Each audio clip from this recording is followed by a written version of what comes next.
Amen, amen. Amen. Ésaïe 29, le verset 8.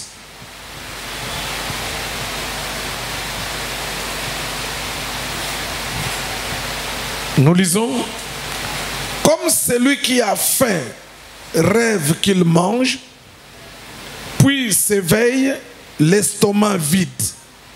Et comme celui qui a soif rêve qu'il boit, puis s'éveille épuisé et languissant, ainsi en sera-t-il de la multitude des nations qui viendront attaquer la montagne de Sion. Allons dans Éphésiens. Éphésiens chapitre 6, le verset 12-13.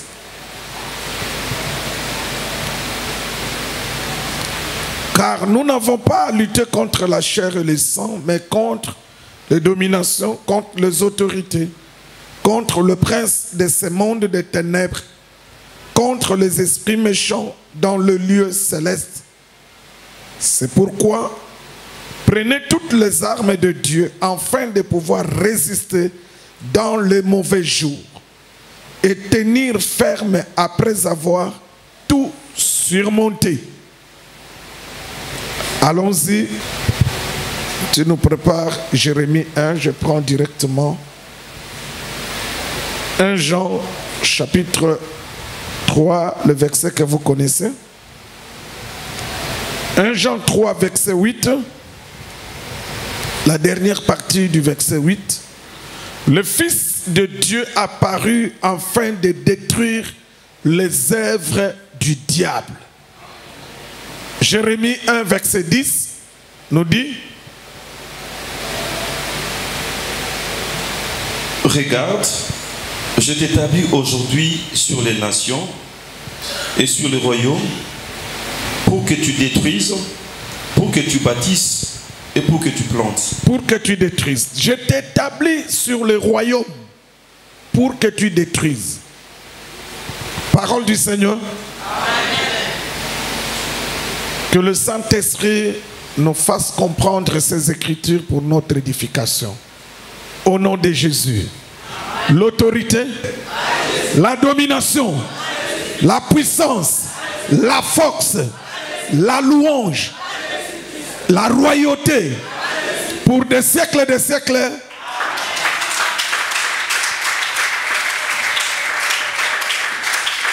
Est-ce qu'on peut ajouter des acclamations? Parce que l'autorité, c'est à Jésus.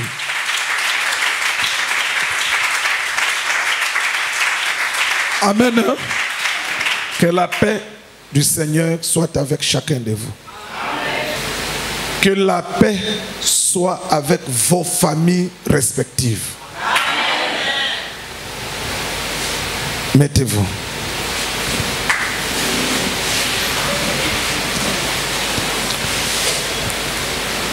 Le thème des mois de juin, nous sommes pendant des moments de prière. Tout le mois de juin, le thème c'est les réalités du combat spirituel. Les réalités du combat spirituel. Je croyais que la sorcellerie, les attaques, c'est seulement en RDC et au Cameroun, parce que je suis souvent de vidéos des Camerounais. Mais j'ai béni le Seigneur pour ce qu'il vient de faire. Il y a un couple qui suit mes vidéos. Il y a un couple qui a du respect vraiment pour moi. Je ne les ai jamais vus. Ils sont en Côte d'Ivoire. Ces frères-là ont tellement du respect sur mon ministère. Ça m'étonne. Ils disent à partir de prédication de l'enlèvement qu'il a commencé à aimer mes prédications, parce que là où il prie, on ne parle jamais d'enlèvement. Alors ses frères, sa femme était grosse. Elle était à terme. Quand il est parti à l'hôpital, le médecin lui a dit, on doit te faire la césarienne parce que l'enfant, la respiration commence déjà à poser problème. Tu risques de perdre ton enfant. Et la sœur était fatiguée. Il fallait qu'elle passe le même jour à la césarienne, mais la tension était montée et il est retourné à la maison pour être suivi et pour qu'on passe à la césarienne prochainement. La sœur m'a appelé, son mari m'a appelé d'abord pour m'expliquer. Après, sa femme m'a appelé. On a prié pour elle. Elle m'a fait l'audio. J'ai envoyé l'audio à la prophétesse. La sœur a écouté. On a prié pour cette femme-là. Les choses dont la sœur ne savait pas. Elle a dit, elle a un problème de tension, tout ça, je vois tout. On a prié sérieusement. Et son mari vient de m'écrire maintenant qu'elle a accouché normalement. Est-ce qu'on peut acclamer pour le Seigneur?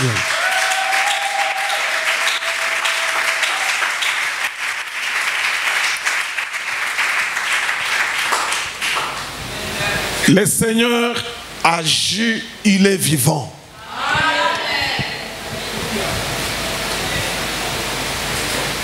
Nous sommes pendant des mois de prière. Le thème, c'est les réalités du combat spirituel. Le dimanche, on vous avait montré qu'il y a deux sortes de combats. Il y a les combats physiques et il y a les combats spirituels. Le combat physique, c'était le combat dans l'ancienne alliance au temps de... sous la loi avec Israël.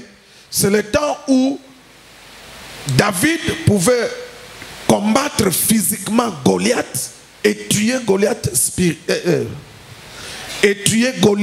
physiquement. Il le coupe la tête. Mais si vous prenez David et Goliath, vous les amenez aujourd'hui, le combat ne va plus se passer de cette façon. Aujourd'hui, le combat deviendra spirituel. Amen, amen. C'est l'apôtre Paul qui nous dit, car nous n'avons pas à combattre contre la chair et le sang. La chair et le sang égale l'homme. Mais nous avons à combattre contre les esprits. C'est là que ça devient spirituel. C'est-à-dire, l'esprit peut être dans une personne et cette personne te combat. Ton ennemi, ce n'est pas la personne, mais ton ennemi, c'est l'esprit qui est en lui. Ou l'esprit qui est en elle, dans la personne. Quelqu'un me comprend? Donc, dans la grâce, en réalité, nous ne devons pas voir comme ennemi l'homme, mais nous devons avoir comme ennemi l'esprit qui agit dans l'homme. C'est ça la réalité spirituelle. Bon, mais parfois ça arrive que le Seigneur puisse te révéler que faites attention à cette personne. Le Seigneur arrive à faire cela que s'il trouve que la personne commence à devenir trop dangereuse pour toi. Là, il peut te révéler. Je vous dis la vérité. Il y a des personnes autour de nous qui nous combattent. Mais le Seigneur ne nous révèle pas toutes les personnes. S'il te révélait toutes les personnes, je crois que je ne sais pas ce que tu deviendras. Donc il y a certaines personnes, jusqu'à ce que tu iras à l'enlèvement, le Seigneur, il va les garder. Peut-être que ces personnes-là sont encore importantes pour toi. N'oubliez jamais que les combats ne te fassent pas oublier ceci. Le Seigneur, notre Dieu, est capable de te bénir en utilisant la personne qui te combat. Nzamba mystique. Il fait des choses qui dépassent l'entendement des gens. C'est-à-dire la personne qui te combat, par son canal, tu as le travail, par son canal, tu as le mariage. Ça, c'est le domaine de Dieu. Amen, amen. Donc, ne perdons pas de vue que les combats spirituels, nous combattons les esprits, les dominations, les autorités, les principautés, les puissances des ténèbres.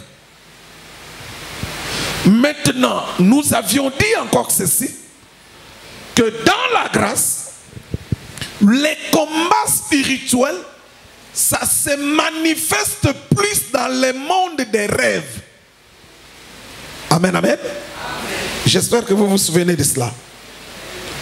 Les combats spirituels se manifestent beaucoup plus dans le monde des rêves. J'avais dit qu'il y a deux sortes de rêves. Il y a les rêves qui viennent des pensées de l'homme,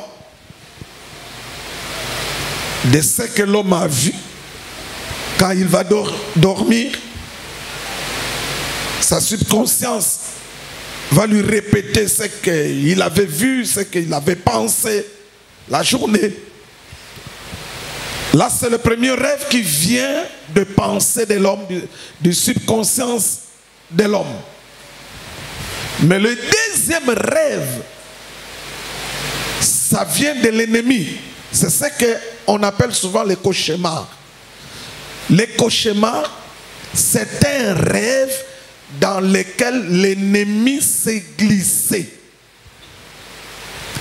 Quand l'ennemi entre dans ta vie, la mission est une, c'est de te détruire. Amen, amen. C'est comme nous dit Jean 10, 10. Il vient pour dérober, égorger et détruire. L'ennemi ne fait rien au hasard. Il ne fait rien pour rien. Le but, c'est de détruire. Alors, nous avions dit que c'est dans les rêves que l'ennemi se glisse pour combattre un enfant de Dieu. On vous avait donné la différence entre le rêve, les songes et la vision. On ne va plus y revenir pour question de temps. Mais restons dans le monde des rêves.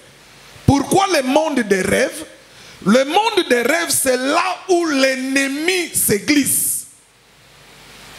C'est dans les rêves que l'ennemi combat le chrétien.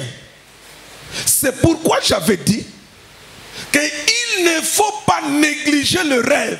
Quand tu rêves, il faut te réveiller, tu médites pour retenir ce que tu as vu. Enfin, quand tu viendras dire, on puisse te dire, tel rêve, c'est pour tel combat, c'est pour tel combat, c'est pour ce combat. Amen, amen. Amen, amen. Aujourd'hui, on va voir ceci. Nous venons de lire le prophète Ésaïe. Le prophète écrit ceci.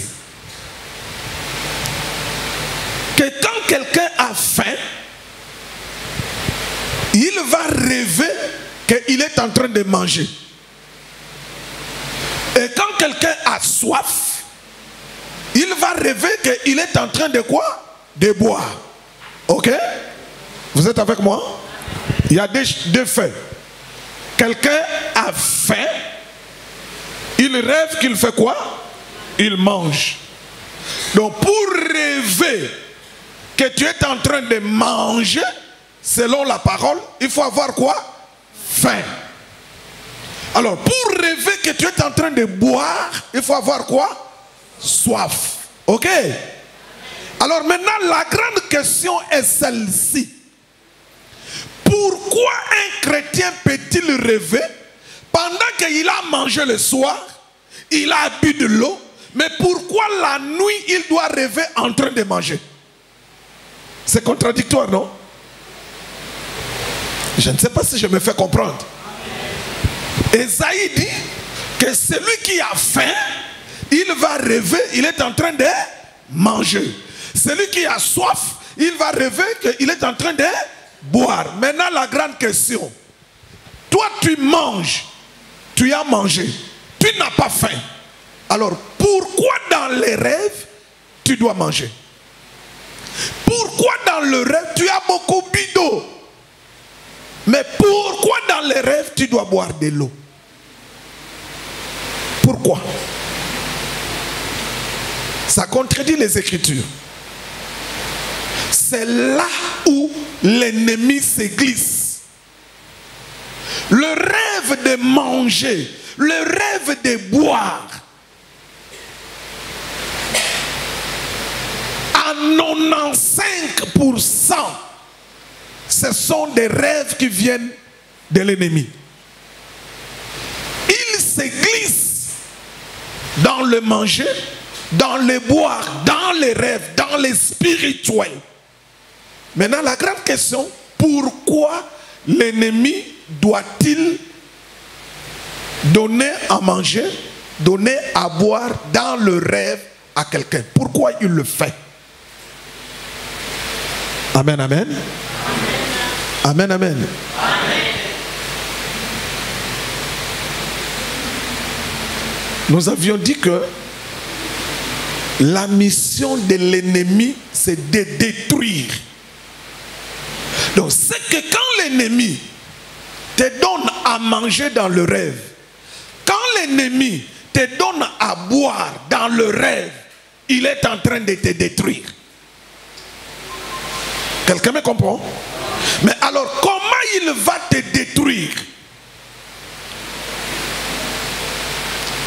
Voici les conséquences spirituelles ou les effets spirituels pour celui qui mange dans le rêve et celui qui fait entrer dans la bouche, mange, boire dans le rêve.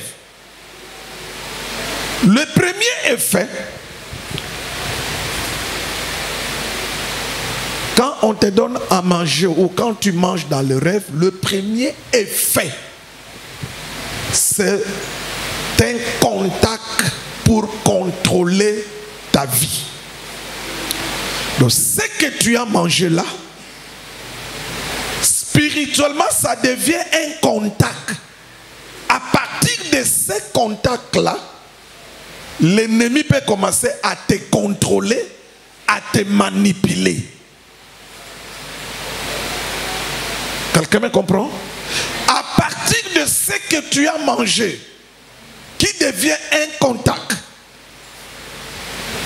ton corps peut être maintenant en connexion avec les mondes sorcellériques, avec celui qui t'a donné à manger dans le rêve. À partir de là, il te contrôle, il te manipule, il surveille. Pourquoi? Parce que ce que tu avais mangé est devenu un point de contact dans ton corps. Je vous donne un exemple pratique.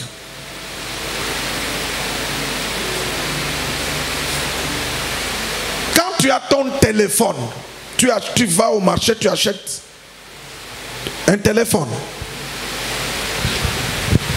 Pour que tu entres en contact avec la maison de communication.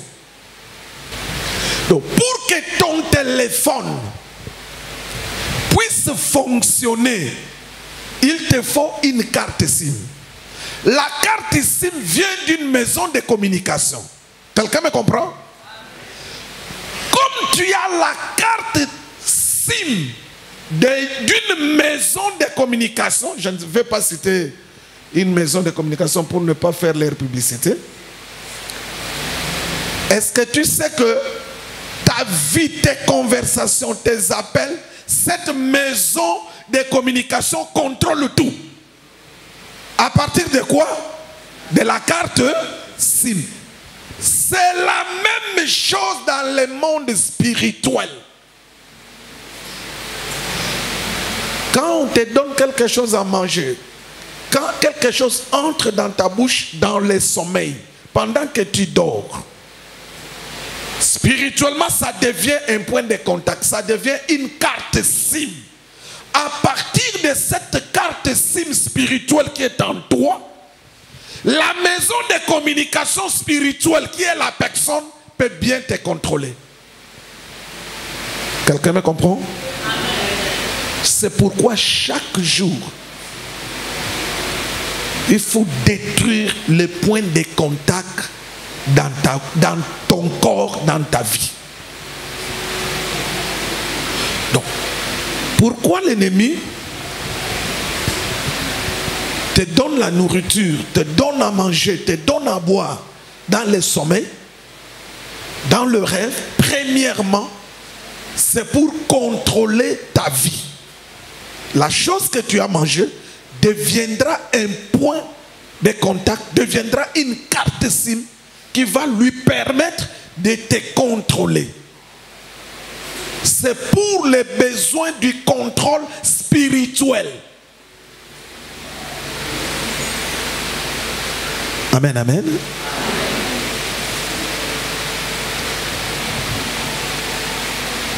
Quand quelqu'un a tes informations, sache-le que cette personne-là va te contrôler très bien. Si quelqu'un connaît tout ce que tu fais,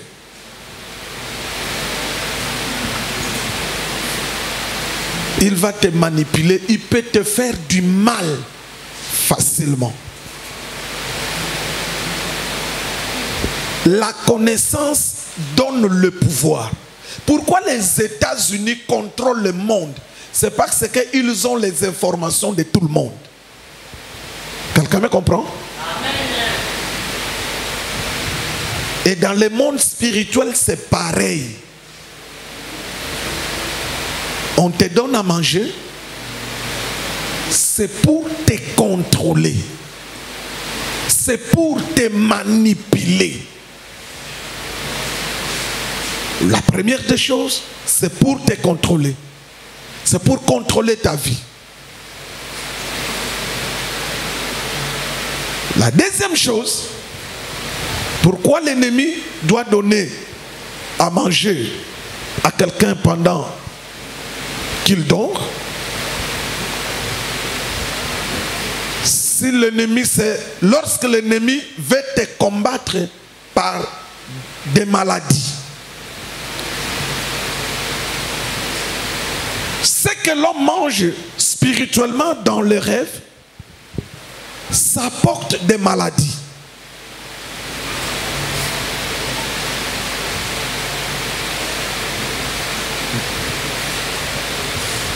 Dans mes années de ministère,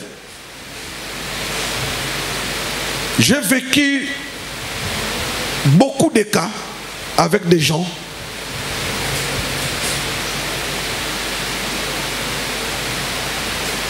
il y a quelqu'un qui rêvait toujours.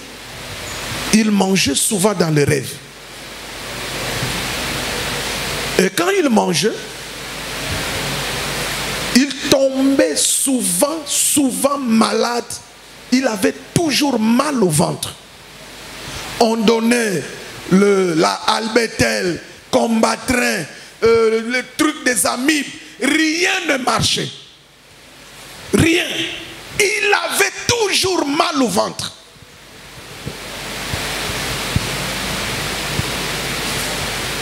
C'était une situation purement spirituelle. La douleur venait de ce que lui mangeait. Et cette histoire-là avait pris fin que le jour où il était passé par la délivrance. On avait détruit la source. L'ennemi ne fait rien pour rien. Il y a encore une fille, je me souviens. qui avait toujours des règles douloureuses, compliquées. C'est après la délivrance qu'elle s'est sentie délivrée. L'origine, c'était, elle se voyait souvent préparée dans des fêtes. Elle se voyait souvent dans des fêtes, manger avec ses amis dans ses rêves.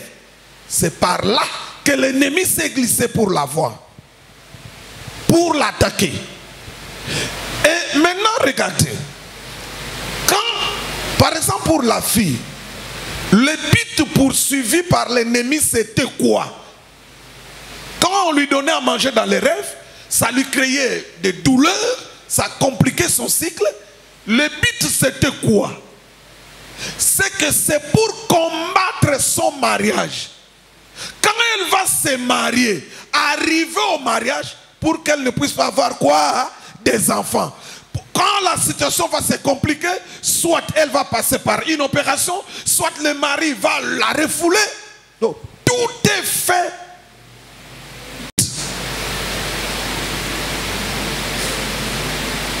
Amen, amen. Donc, je dis ceci.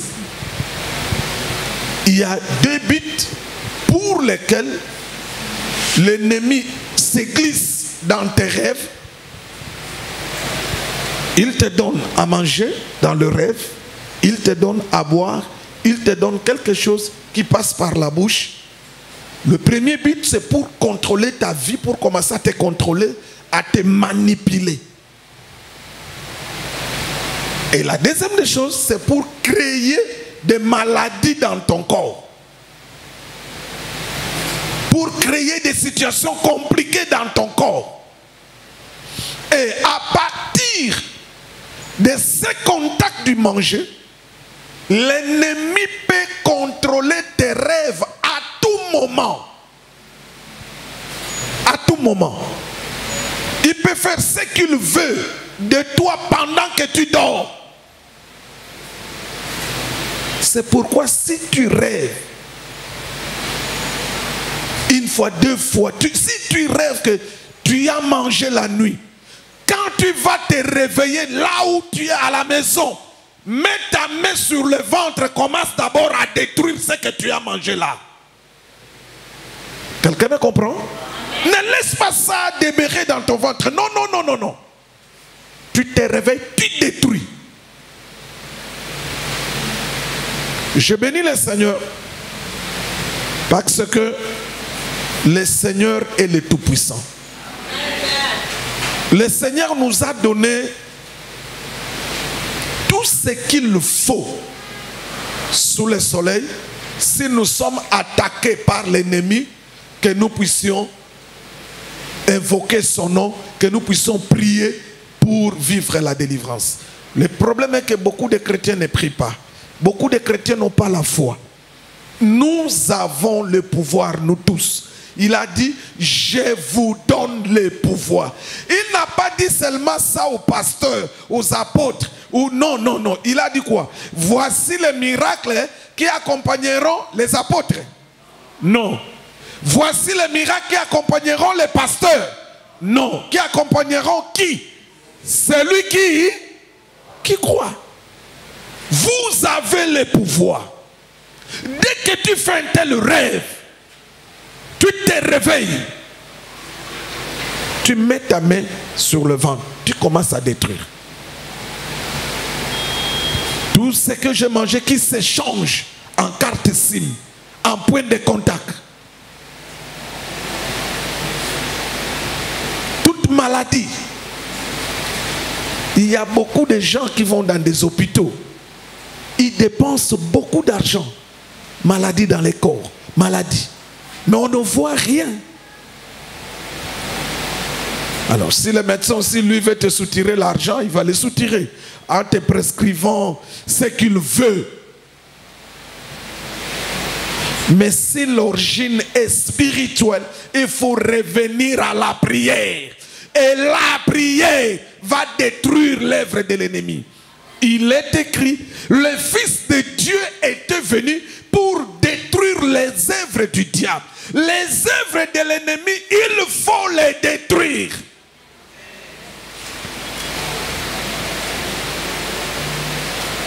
Là, je n'oublierai pas, mais là, c'était physique. Quoique on parle du combat spirituel. Ce qui se passe dans le rêve. Mais les combats spirituels, le manger aussi peut venir avec de la nourriture physique. Mais dedans, dans cette nourriture physique, il y a du spirituel. Il y a du combat spirituel. Tu peux acheter une nourriture physique.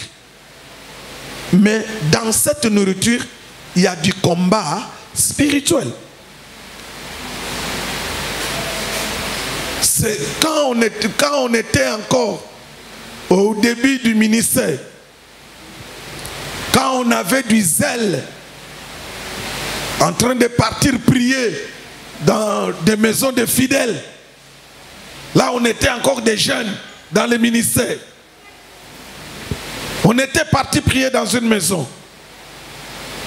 On nous a accueillis, la famille a bien préparé. Ils vont recevoir les hommes de Dieu. On a prié, prophétie, prié. Après, on a mangé.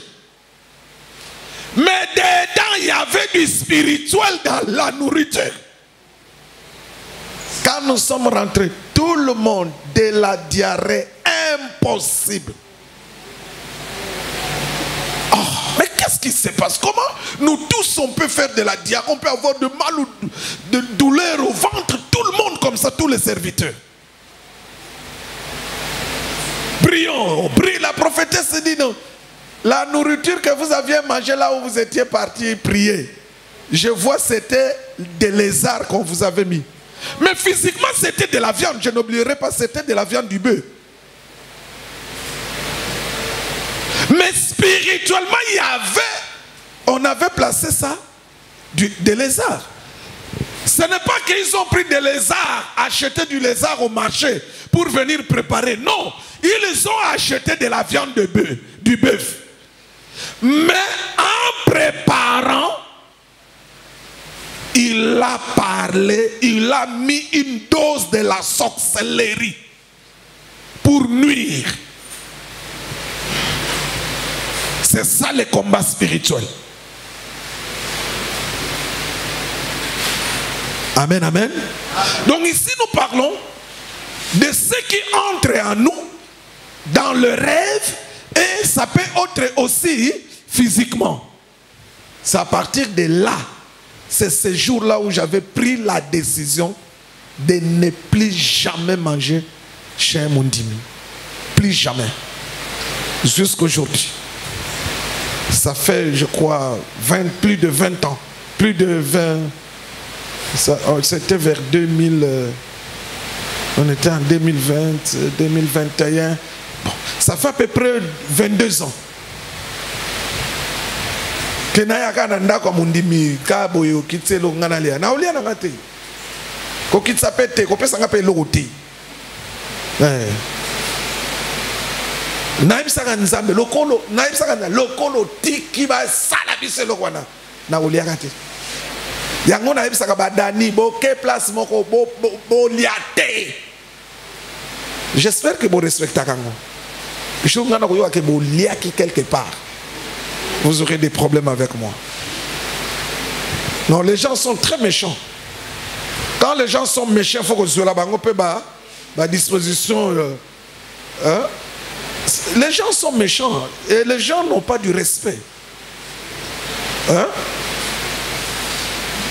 Les combats spirituels, c'est une réalité. Il y a des choses que les gens vivent. Peut-être ils ne comprennent pas que c'est du combat spirituel. Amen, amen. Amen.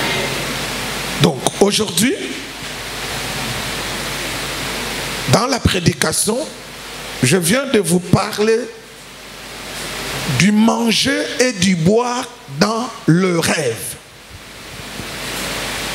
Pourquoi l'ennemi se glisse-t-il dans nos rêves pour donner à manger à quelqu'un dans le rêve, pour donner à boire à quelqu'un dans les rêves, c'est pour combien de bits? 2 bits. Première bit, c'est pour te contrôler. Ce que tu as mangé deviendra un point de quoi? De contact. Deuxième chose, c'est pour provoquer des maladies. On va prier pour ces deux choses aujourd'hui. Chaque jour, on va voir un rêve. Chaque jour, on va voir un rêve. Tu vas te retrouver et le Seigneur va te délivrer. Dans tout cela, je voulais terminer pour vous dire, la délivrance est possible au nom du Seigneur Jésus. L'œuvre de la croix, c'est plus réel, c'est plus vrai. Si le combat spirituel est une réalité, la victoire de la croix de Golgotha est plus réelle que le combat spirituel. Quand l'ennemi met quelque chose, il faut détruire cela. Car le Fils de Dieu était venu pour détruire les œuvres du diable. Les œuvres du diable, on les détruit. Quelqu'un veut les détruire maintenant? Est-ce qu'on peut acclamer pour la parole du Seigneur? On se met debout pour prier.